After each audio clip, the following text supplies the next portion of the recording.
Fight the fear when I feel like dying. I'm trying to fly high, but I'm not a pilot, can't deny it. There's some.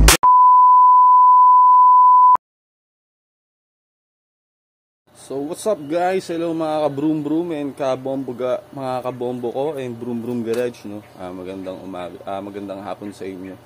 So andito tayo sa Bilabas, no.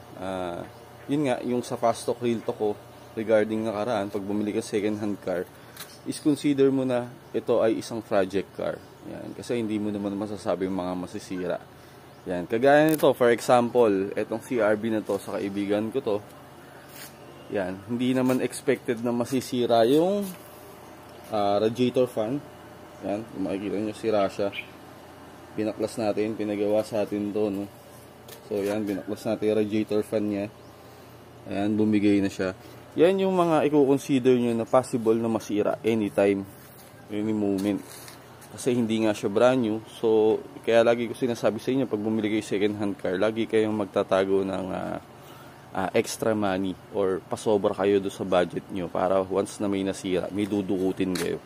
Yan, kagaya nito, nasira yung radiator fan niya, which is, syempre, gastos ka rito. Hindi ko pa alam kung magkano to. Update ko kayo, mga ka-broom-broom, no? So, yun lang. Tapos sa mga buyer natin, syempre, consider nyo rin guys yung year, model, and price. Huwag naman sobrang baba nyo baratin nyo sa sasakyan. Kasi napakadami sa atin, no, na kahit yung range ng price ay mako-consider mo, kunwari, for example, 150, babaratin nyo ng 100,000. Kawawa naman din yung nagbebenta, no? So, gano'n. Kung ano yung valuable price na nakikita nyo na worth it naman yung sasakyan, pwede nyo naman siyang bilhin. Or, yun nga, kagaya na sinabi ko, huwag kayong bibili ng sobrang mura. Kasi once na sobrang mura, consider nyo, madaming problema yun. Madami kayo ipapagawa. Mas maganda rin, medyo mas kondisyon ng konti yung sasakyan na bibili nyo. Para kahit papano magagamit nyo na kaagad. Kasi meron minsan yung iba, ba't ganito yung presyo, mas mura. Mag-base sila dun sa, minsan sa marketplace, sa Facebook, yan. Ang hindi nila alam, ang daming problema nung sobrang mura na binibenta. Unlike dun sa mga nasa saktong presyo lang, maayos naman. Kaya minsan wag din sa sobrang mura, dun tayo sa saktong presyo lang. Baka nakamura nga kayo, mapapamura din kayo guys yan. No?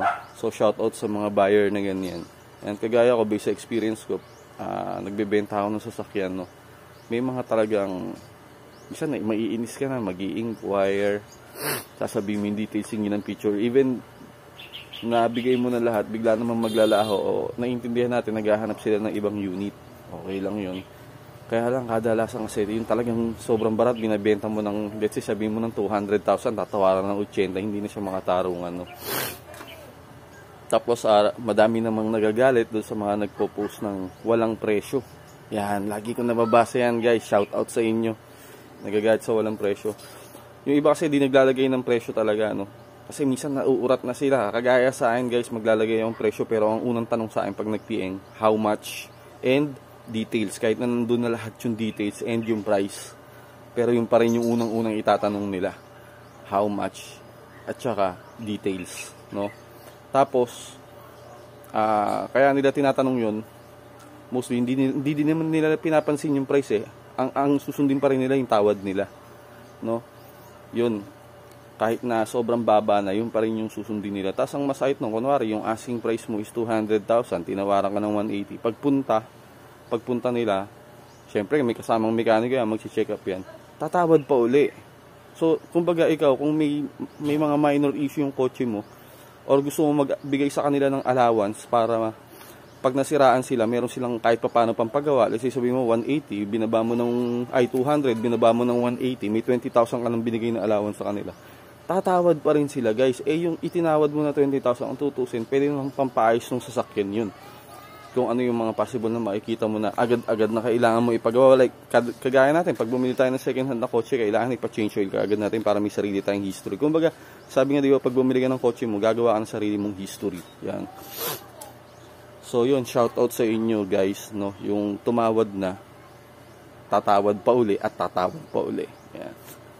So, yun lang guys, no? Peace, and please follow and share yung video natin kung gusto nyo matutunan. No? And sa ating YouTube naman is please pa-subscribe na rin guys, no?